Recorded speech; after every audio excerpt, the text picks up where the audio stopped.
Hi, I am going to be talking about 3 tuberose perfumes today because I'm doing 60% off of tuberose perfumes, and that includes enfleurage. And the code is tuberose60 on the website, and in the Etsy shop, no code needed. But you can only get the tuberose enfleurage like by itself in the on the website. So 60% off tuberose today. If you love that flower as much as I do, this is a great chance to expand your palette or to get like the tuberose soliflor, bone flower, or the enfleurage. First what I'm going to talk about is bone flower, which is another name for tuberose. And it is my tuberose soliflor, so it's single note. Now, it's a stronger tuberose than the tuberose enfleurage. It has my tuberose enfleurage in it, and then it also has tuberose concrete and tuberose absolutes to really amplify and intensify the tuberose scent. The enfleurage is a little bit more like subtle, like enfleurage usually is, creamy, kind of briny, and then it has that wintergreen note. This has the coconut, the natural like coconut scent, the green coconut scent is amped up, and then there's like a green lily scent that's kind of almost like a Taiwan lily, and this is bone flower that I'm talking about now. And like the wintergreen is there, but it's very much in the back. I would say the wintergreen is more pronounced in the enfleurage, even though that is a more subtle scent. This is just a really luxurious, seductive incarnation of tuberose. It almost borders on animalic without having anything in it other than tuberose. And then there's this kind of spiciness coming through.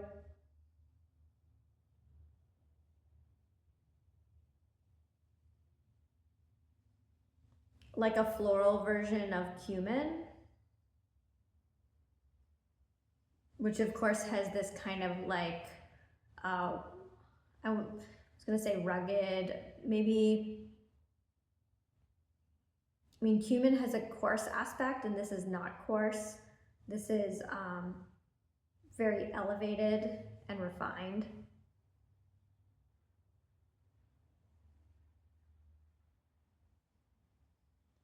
It almost is anisic, but not quite. It doesn't have that, like the sort of like cloying sweetness where anisic kind of turns.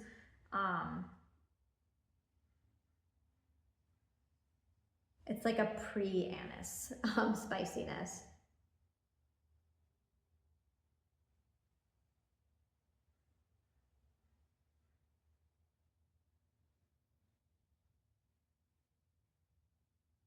And going along with that like anise aspect, it's kind of a like a tarragon mixed with absinthe, but really tropical. So that green lily, that kind of Taiwan or like white lily.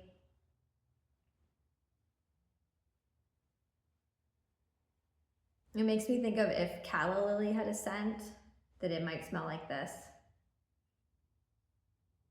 And then it's a fresh coconut scent. So like a young green coconut, a Malaysian coconut, nothing punky, nothing, you know, cooked smelling. So that's bone flower. This is definitely my most popular, like intense tuberose scent. Okay, next what I'm gonna do is sea witch. And sea witch is also pretty tropical. I think of it as a really sunny beach scent, kind of in the same family as chrysoprase. And with this, the tuberose is coupled with masoya, which amplifies the coconut aspect and makes it warmer and a little bit more woody. And I almost think it brings in like the coconut husk to the coconut profile. And then there's also some orange in there, so that's bringing in a lot of the sunshine. And I have this round bubbling amber in the heart of it. So the tuberose in Sea Witch is more sandy, less, like that's where it's set. It's less set, say, in the jungle like Boneflower is. Like Boneflower, the tuberose is surrounded by its green leaves, and there's this green aspect to it. In Sea Witch, there's really nothing green about the tuberose. It's very much an amber, sunny, sandy, slightly briny tuberose, but mostly amber, sunny, sandy. And I wouldn't say the citrus is really pronounced. It's there kind of just adding that tropical sunshine. It's not like real overly juicy or anything like that. And that's because I used wild orange, which tends not to be overly sweet, a little bit more wild and raw smelling. And then the Masoya, it is a wood, but the wood is very much coconut, and so it's not this like extremely masculine smelling wood. This is a really feminine scent. So that's Sea Witch. And I put it also, besides Chrysoprase, I put it in the same group as Hot House, which has, I'm not going to smell it today, but it has a lot of tuberose, and it's also included in the sale. But in Hot House, there's a green aspect that comes from the galbanum. So it's not green like a grassy green like Boneflower is. It's more of this like resinous green scent. And the tuberose is the sort of like the richness of the tuberose is balanced by the freshness of the galbanum in Hot House without going overly masculine. It's just kind of this interesting note that is like a counterpart to the tuberose and the amber. There's amber, a lot of amber in Hot House too, which bears a similarity to Sea Witch. Okay, and then the last one is High Priestess. Now this one has a bunch of florals in it besides the tuberose. So the tuberose is not at the forefront, unlike in Boneflower, Sea Witch, or Hot House. Now Hot House has jasmine in it, but I would say the tuberose is very much the starring role in Hot House, and jasmine is more supporting. Here in High Priestess, it's more balanced.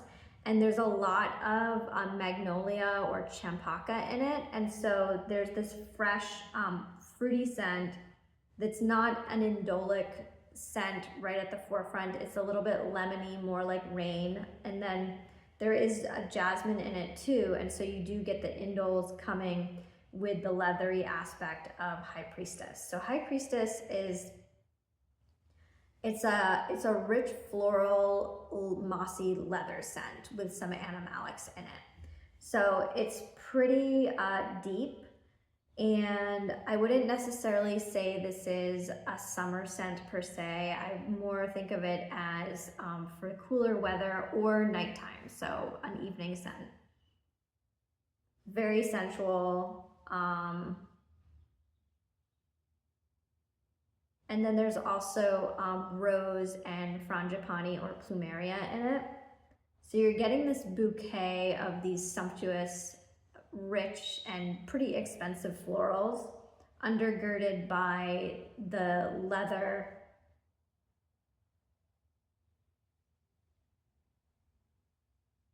and some mossiness. Now I would say the moss is secondary to the leather, that the leather and the animalic aspect balanced with the florals, they're really the heart of High Priestess.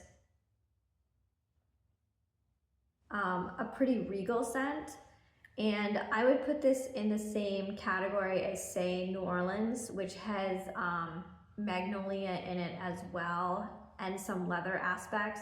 And then there's this, there's an amber in it in both of those scents, but unlike in Sea Witch, where the amber is really sunny and slightly fruity and kind of joyous, this one is a darker amber.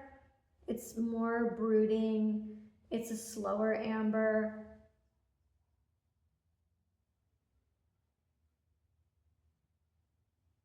And more mysterious. So that's High Priestess. And you can definitely detect the tuberose in it, but it's not going to be a real like tuberose stunner. So if you want, you know, something that has the qualities of tuberose, but maybe it's not just, you know, right at the forefront of the scent, I would recommend High Priestess. If you want something that's more tuberose forward, definitely try Bone Flower or the Enfleurage, and then in sort of the next rung down would be like Sea Witch and Hot House. And then there are many other tuberose scents, so if you just go to the website and you click on the banner, or you, I have it in the featured section too. You can see all everything that's included in the sale. So thanks, have a great day.